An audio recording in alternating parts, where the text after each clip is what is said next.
तो 2 दिन पहले मैंने जब सोनम वांगचुक को यहां से उठाया गया था, तब मैंने आपको सामने ये सरकार के बारे में सवाल करते हुए पूछा था कि क्या सरकार डर गई है? जो अनशन पर बैठे सोनम वांगचुक को किस तरह से उठाया गया कि चादर से ढककर उन्हें ले जाया गया और जबरन एक अस्पताल में डाल दिया गया, जहां उनकी पत्नी को उनके साथ इलेक्ट्रॉनिक गैजेट्स तक ले जाने के लिए अलाउ नहीं किया गया। सोनम वांगचुक के अस्पताल से जो मैसेज फिलहाल आ रहे हैं वो टिश्यू पेपर पर लिखे हुए मैसेजेस हैं। जिस तरह से किसी देश के अंदर बंधक उन्हें बना लिया गया हो। अस्पताल में एक व्यक्ति जो पीड़ित है, भूख अनशन पर है, वो इस बात के लिए अनशन पर है कि सरकार मेरी बात सुने। इस देश में भूख हड़तालों का लंबा इतिहास रहा है। भूख हड़तालों के चलते राज्यों का निर्माण हुआ है। यह देश महात्मा गांधी का देश है, जहां पर सरकार के सामने, अंग्रेजों के जो दुर्दयी जो शासन था उसके सामने भी भूख हड़ताल जैसी जो तरीके थे, अनशन थे, उनसे सरकारों से सवाल किए गए हैं। सोनम वांगचुक ने बिल्कुल वही तरीका अपनाते हुए सरकार से सवाल किया। जब सरकार से सवाल किया तो उसके बाद क्या क्या हुआ, अब मैं आपको वो बताता चलता हूं। तो साहब, ये सोनम वांगचुक का आपको मैंने उस दिन सेशन में डिटेल में जानकारी दे दी थी। तय था कि 20 तारीख के दिन जब संसद भवन का आज पहला मानसून सत्र का सेशन शुरू होगा, उस समय एक मार्च रखी जाएगी, यात्रा रखी जाएगी। लेकिन उस यात्रा को तितर बितर करने के लिए उन्हें 2 दिन पहले ही सदन वहां से जंतर मंतर से उठा लिया गया। सोनम वांगचुक का अपनी तरफ से आज के दिन संदेश आता है। उनकी पत्नी अब उनका हैंडल संभाल रही हैं और उनके द्वारा ये मैसेज आता है, मैसेज फ्रॉम सोनम के नाम से, कि साहब, आजादी का दूसरा आंदोलन, भयमुक्त भारत, अन्याय मुक्त भारत। और ऐसे में इस पूरी घटना को इन्होंने अपनी तरफ से एक टिश्यू पेपर पर लिख करके लगता है भेजा।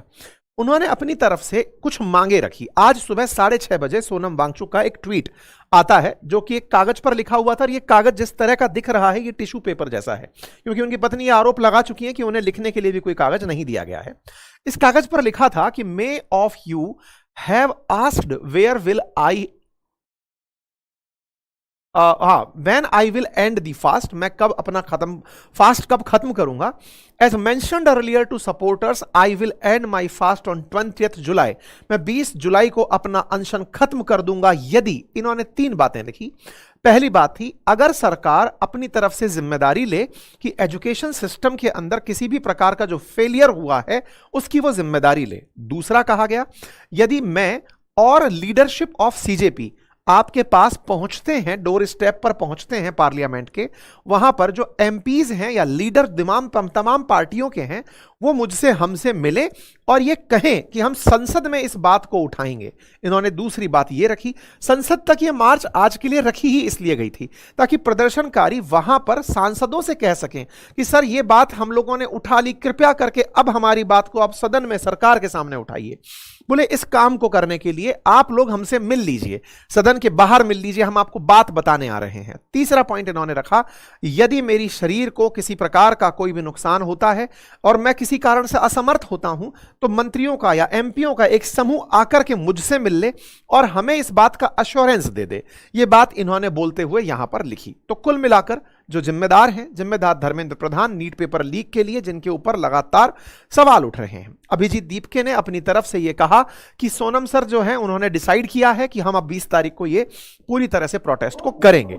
इस प्रकार से सुबह सुबह जनता का जमावड़ा होना शुरू हो जाता है। कल रात से ही यहां जंतर मंतर पर बड़ी संख्या में भीड़ आना शुरू हो जाती है और कहा जा रहा है कि इतने दिनों में पहली बार इतनी बड़ी भीड़ संख्या में यहां पर उपस्थित थी, क्योंकि 20 तारीख के दिन यानी कि जंतर मंतर आज के दिन जनता को, जो प्रोटेस्टर्स थे, छात्र थे, विरोध में जो सरकार के सामने सवाल करने उमड़े थे, उनकी भीड़ यहां पर घनी उमस, बहुत बारिश का मौसम और उस बीच में लोग यहां पर निकलकर अपने कंफर्ट से बाहर पहुंचे। मैं इसीलिए बोल रहा हूं कि इस दिन को याद रखा जाएगा।